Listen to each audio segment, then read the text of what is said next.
The story begins sometime around 1250 BC in the ancient city of Troy. As fire consumes the streets and a great civilization collapses into ash, one survivor pushes forward through smoke and ruin. His name is Aeneas. He carries his father, leads his son, and flees a world that is dying around him. He does not know it yet, but in Roman myth he is carrying more than his family. From that long shadow would come the myths of Aeneas, Romulus and Remus. And from those myths, the Romans built an explanation for who they were and why they believed they were destined to rule.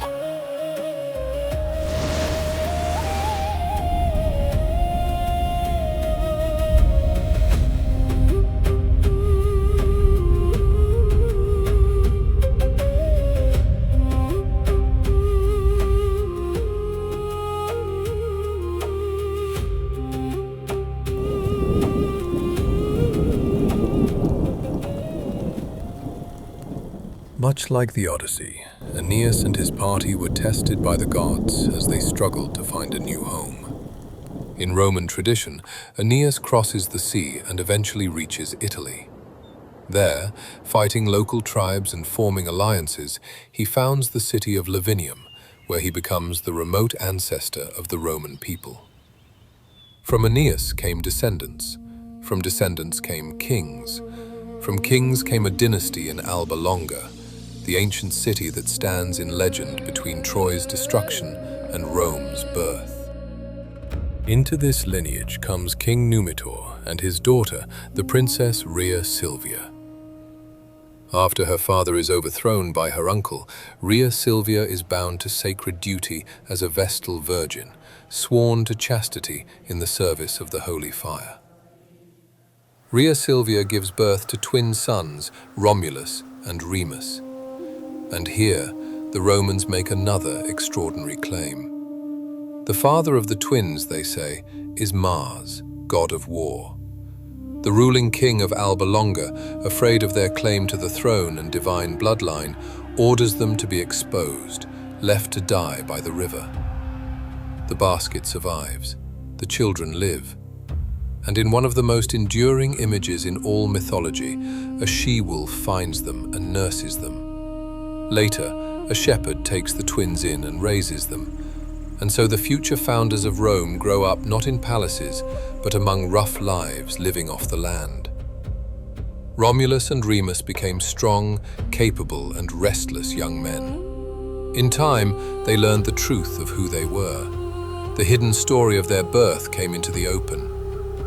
With their followers, Romulus and Remus kill the usurper king and help reinstate their grandfather Numitor to the throne. Order was restored. And so the brothers, having reclaimed their past, turned toward the future. They resolved to found a new city, one that would belong not to the world they had inherited, but to the one they would create. This was the turning point, the moment when family history became destiny. And it was here that the story began to darken. They argued over the signs of the gods. They argued over the proper hill. And beneath those disputes lay the deeper question: who had the right to found the city, and who had the right to rule it?